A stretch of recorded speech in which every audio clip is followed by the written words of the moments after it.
तो आज मैं आपको एक अनोखी रहस्यमय कहानी सुनाऊंगा। अगर आप चैनल पर नए हैं तो अभी सब्सक्राइब कर ले, क्योंकि यह मेरा दूसरा नया चैनल है। तथा कहानी पूरा देखे, अंत में एक अनोखा रहस्य छुपा है। धन्यवाद। तो सुनिए। प्राचीन काल में एक पर्वत श्रृंखला की तलहटी में एक सुंदर नगर बसा था, जहाँ चारू नाम की एक स्त्री रहती थी।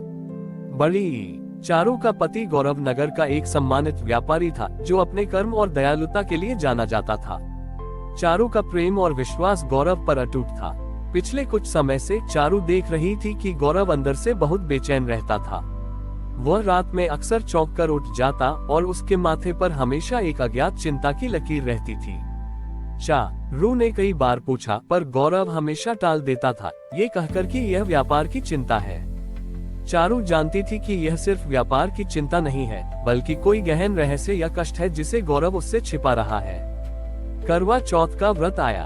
चारू ने पूर्ण निष्ठा से व्रत रखा, पर उसके मन में इस बात की पीड़ा थी कि गौरव उससे अपने कष्ट को क्यों छिपा रहा है। शाम को पूजा की तैयारी करते हुए चारू ने अपनी थाली में इस बार दीपक की बाती और तेल नहीं रखा। उसने सिर्फ एक खाली दिया रखा। उसकी सास ने पूछा, बेटी, दिया खाली क्यों है? बिना ज्योति के पूजा कैसे होगी? उद्धरण चिन्ह। चारू ने गंभीर होकर उत्तर दिया, माँ जी, मेरे पति के हृदय में जो अज्ञात कष्ट है, वह मेरे लिए अंधकार है। जब तक वह अपने कष्ट को मुझसे साझा नहीं करते, मेरा विश्वास का दीपक जल नहीं सकता।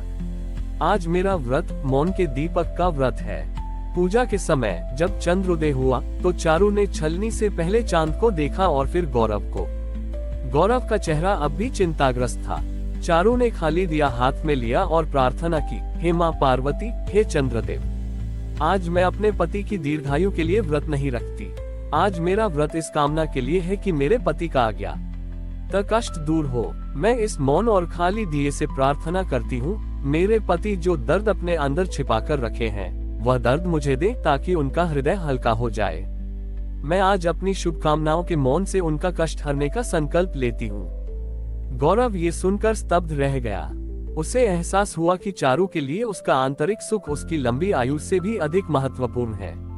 उस पल उसका छिपा हुआ अहंकार और डर टूट गया। गौरव ने तुरंत अपनी पत्नी का हाथ पकड़ा और उसे एक भयानक सत्य बताया। उसने कुछ साल पहले अनजाने में एक धार्मिक स्थल की प्राचीन निधि को बेच दिया था, और अब उस गलती का बोझ उसे हर रात सोने नहीं देता था। उसे डर था कि यह पाप उसे और उसके परिवार को नष्ट कर देगा। चारू ने शांति से उसकी बात सुनी। उसके हृदय में कोई क्रोध नहीं आया, केवल प्रेम और दृढ़ता थी। चारू ने तुरंत पूजा की थाली से बाती और तेल उठाया। उसने अपनी आंखें बंद की और कहा, स्वामी, आपने आज सत्य यह बोलकर अपना आधा कष्ट त्याग दिया है। अब ये पाप केवल आपका नहीं, बल्कि हमारा साझा कर्म है। मेरा व्रत अब पूर्ण है। चारू ने तुरंत उस खाली दिए में बाती और तेल डाला और उसे स्वयं अपने हाथों से प्रज्वलित किया।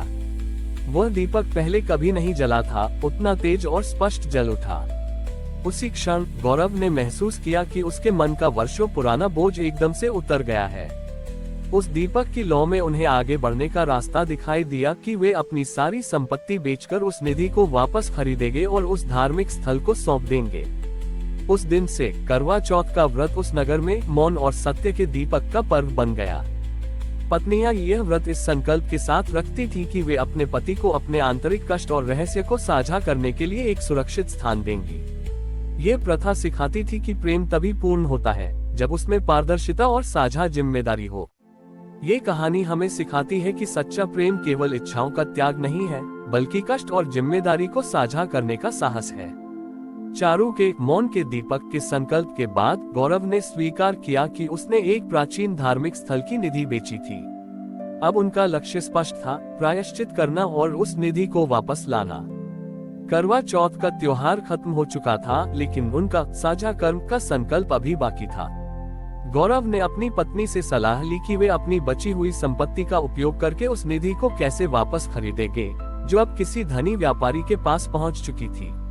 चारू ने कहा, स्वामी, आपने आज तक जीवन अकेले जिया, इसलिए यह बोझ इतना भारी हुआ। अब हम साझेदार हैं। मेरी दादी माँ कहती थी कि जब हृदय से प्रायश्चित किया जाता है तो राह स्वयं खुल जाती है। उन्होंने अपनी सारी संपत्ति बेच दी। ये धनराशि निधि को वापस खरीदने के लिए पर्याप्त नहीं थी, केवल कुछ ही धन बचा था। चारू ने गौरव से कहा, हम इस बचे हुए धन से उस धार्मिक स्थल के पास जाएंगे। वहां हम अपनी कारीगरी का उपयोग करेंगे। आप अपने व्यापार कौशल से वस्तुएं बेचेंगे और मैं अपनी कढ़ाई और बुनाई से चीजें बनाकर बेचूंगी। हम अपनी मेहनत और ईमानदारी से उस पाप का मूल्य चुकाएंगे। अगले ही दिन चारू और गौरव ने अपनी सारी भौतिक सुख सुविधाओं का त्याग किया और उस दूर दराज के धार्मिक स्थल की ओर पैदल यात्रा शुरू की। यह उनकी आध्यात्मिक यात्रा थी। रास्ते में उन्होंने छोटे छोटे बाजारों में हाथ से बनी वस्तुएं बेची। पहले जहां गौरव केवल अपने लाभ के लिए व्यापार करता था, वहीं अब वह लोगों से नम्रता और ईमानदारी से बात करता। चारू ने अपनी कला में श्रद्धा और प्रेम भरा, जिससे उनकी बुनाई की मांग तेजी से बढ़ गई। धीरे धीरे उनके व्यापार की ख्याति फैलने लगी। लोग न केवल उनकी कारीगरी खरीदते थे, बल्कि उनके साझे प्रयास और ईमानदारी की कहानी से भी प्रभावित होते थे। 1 वर्ष बाद अगले करवा चौथ के दिन वे उस धार्मिक स्थल के नगर के बाहर पहुंचे। उनके पास अब इतना धन जमा हो चुका था कि वे उस प्राचीन निधि को वापस खरीद सके जो उन्हें बेचनी पड़ी थी। उस शाम चारू ने उस पर्वत की चोटी पर बैठकर व्रत खोला, जहां से उनका नगर दिखता था। उसने फिर से अपना खाली दिया निकाला और उसमें इस बार साझा मेहनत का तेल और सत्य की बाती डाली। जब चंद्रोदय हुआ तो उन्होंने वह दीपक एक साथ प्रज्वलित किया।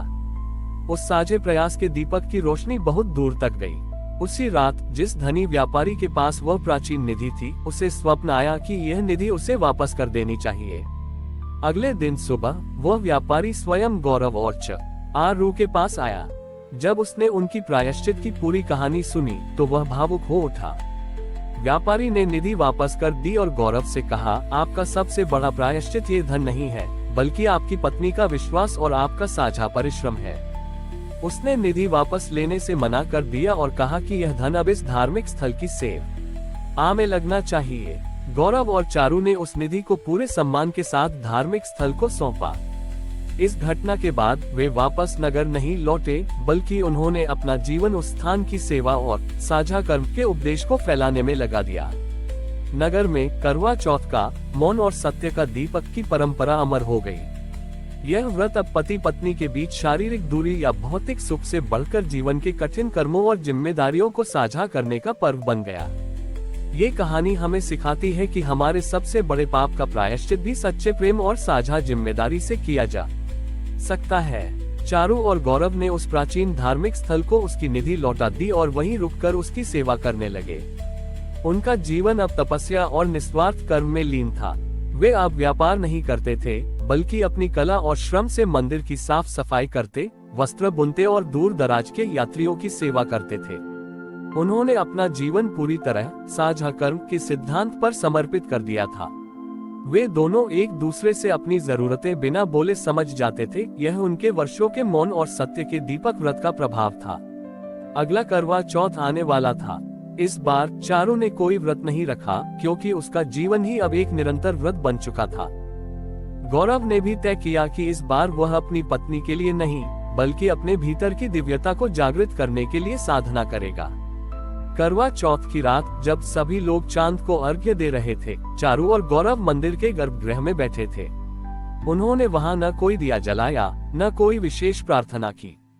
वे बस मौन में बैठकर ध्यान कर रहे थे। चारू ने मन ही मन सोचा, हे देवी, मैंने जीवन भर पति के लिए व्रत रखा, फिर जीवन की शुद्धि के लिए रखा। अब मेरी कोई इच्छा नहीं है, मेरा प्रेम ही मेरा प्रकाश है। गौरव ने मन ही मन सोचा, हे देवी, मैंने पत्नी की प्रेरणा से अपने पाप का प्रायश्चित किया। अब मेरी कोई कामना नहीं है, मेरा कर्म ही मेरा कवच है। उनके हृदय की निस्वार्थता और मौन साधना इतनी शुद्ध थी कि मंदिर का वातावरण एक अद्भुत ऊर्जा से भर गया। अचानक गर्भगृह में एक दिव्य ज्योति प्रकट हुई। वह ज्योति स्वयं मां पार्वती की थी, जिन्होंने चारू और गौरव को साक्षात दर्शन दिए। मां पार्वती ने मुस्कुराते हुए कहा, पुत्रियों और पुत्र, तुमने करवा चौथ के वास्तविक अर्थ को सिद्ध किया है। यह व्रत केवल पति की दीर्घायु का नहीं, बल्कि पत्नी की शक्ति और पति के समर्पण का मिलन है। मां पार्वती ने कहा, तुम दोनों ने साझा कर्म से अपने पाप का प्रायश्चित किया है और मौन साधना से अहंकार को मिटाया है। तुम्हारी साधना और तुम्हारी सेवा का कोई मूल्य नहीं चुकाया जा सकता। देवी ने दोनों को एक अदृश्य दिव्य धागा भेंट किया और कहा, इस धागे से आज से तुम दोनों दैवीय रूप से बंधे हो। अब से जब भी तुम कोई साझा नेक कर्म करोगे, ये धागा तुम्हें अलौकिक ऊर्जा प्रदान करेगा। तुम्हारी कला में चिकित्सा की शक्ति आ जाएगी और तुम्हारे शब्द सत्य होंगे। तुम दोनों लोक कल्याण के लिए कार्य करोगे। वरदान देकर देवी अंतर्ध्यान हो गईं। चारू और गौरव ने देखा कि उनकी बुनाई और कारीगरी में एक चमत्कारी शक्ति आ गई थी। उनकी बनाई चीजों को छूने से लोग रोग मुक्त होने लगे और उनके मुख से निकले सांत्वना के शब्द लोगों के मन को शांति देने लगे। उस दिन से करवा चौथ का व्रत उस स्थान पर दैवीय बंधन का पर्व बन गया। पत्नियां और पति एक साथ मौन साधना करते थे और लोक कल्याण का संकल्प लेते थे। चारू और गौरव ने वहां सत्य और साझा कर्म के उपदेशों से एक नई जीवन शैली का आरंभ किया, जिसने उस पूरे क्षेत्र को आध्यात्मिक ज्ञान और सेवा का केंद्र बना दिया। ये कहानी हमें सिखाती है कि जब प्रेम और आस्था निस्वार्थ सेवा में बदल जाते हैं, तो साधारण मनुष्य भी दैवीय कृपा प्राप्त कर लेता है और लोक कल्याण के लिए एक माध्यम बन जाता है।